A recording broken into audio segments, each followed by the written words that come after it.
సరే mushroom curry చేస్తున్నాను. మష్రూమ్‌ని ముందుగా తీసుకొని వాటర్‌లో తీసుకొని వేసుకోవాలి.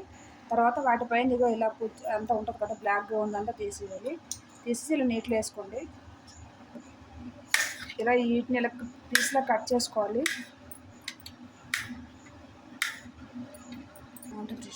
ఇలా కట్ చేసుకున్న వాటిని మళ్ళీ వాటర్‌లో వేసుకోవాలి.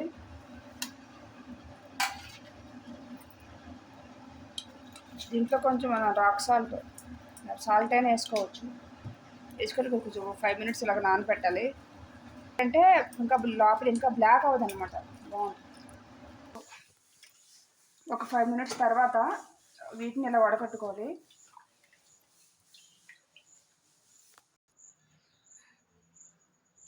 కర్రీలో కొంచెం నీళ్ళే అది కొంచెం నూనె వేసుకొని మనం ముందుగా కట్ చేసుకున్న ఈ మష్రూమ్ ఉంటుంది కదా, ఈ మష్రూమ్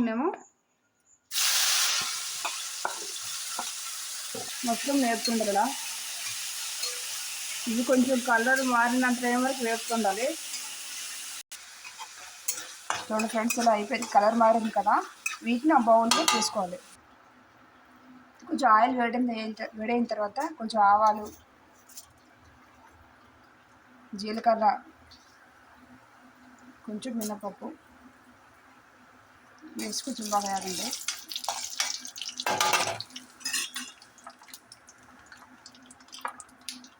దీంట్లో ఉల్లిపాయలు, పచ్చిమిర్చి,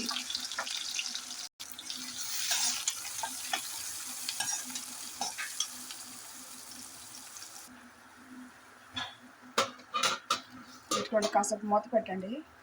ఒక మిక్సీ జార్ తీసుకొని అందులో కొంచెం అల్లం, వెల్లుల్లి వేయాలి. తర్వాత 2 టమాటా పళ్ళు. నేను 1/2 కేజీ మష్రూమ్కి 2 టమాటా పళ్ళు తీసుకున్నాను. పెద్ద సైజు ఉల్లిపాయ ఒకటి తీసుకున్నాను. వీటిలో కొంచెం కాజు కూడా తీసుకున్నాను.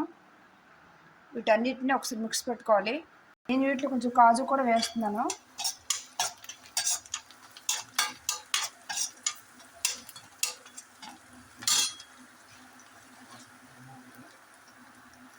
కొంచెం కరివేపాకు, మనం ముందుగా ప్రిపేర్ చేసుకున్న పేస్ట్ కూడా వేసుకోవాలి. టమాటా ఉల్లిపాయల పేస్టు,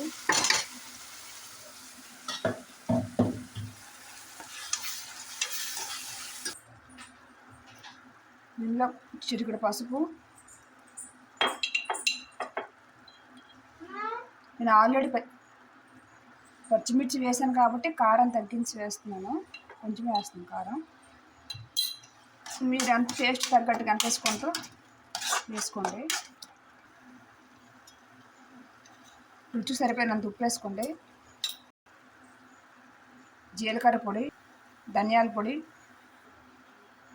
కసూరి మేతి, గరం మసాలా ఇవన్నీ వేసిన తర్వాత బాగా కలిపి ఒక 2 మినిట్స్ బాగా ఎగినంత వరకు మూత పెట్టుకోవాలి పైన. ఇది కొంచెం బాగా ఎగిపోయింది కదా ఫ్రెండ్స్. దీంట్లో మనం ముందుగా వేపుకున్న మష్రూమ్ వేసేయాలి.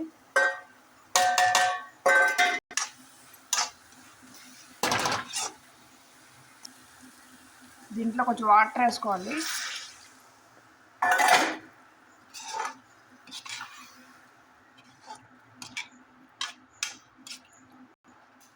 కొంచెం వాటర్ వేసుకోండి.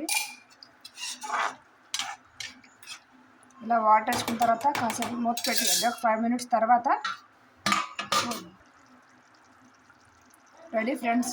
ఎంతో టేస్టీగా ఉండే మష్రూమ్ కర్రీ రెడీ. మష్రూమ్ కాజు కర్రీ రెడీ అయిపోయింది. మీరు కూడా ఒకసారి ట్రై చేయండి. మీకు ఎలా వచ్చిందో టేస్ట్ నాకు అసలు కామెంట్ చేయండి. Thank you. సబ్స్క్రైబ్ చేయండి.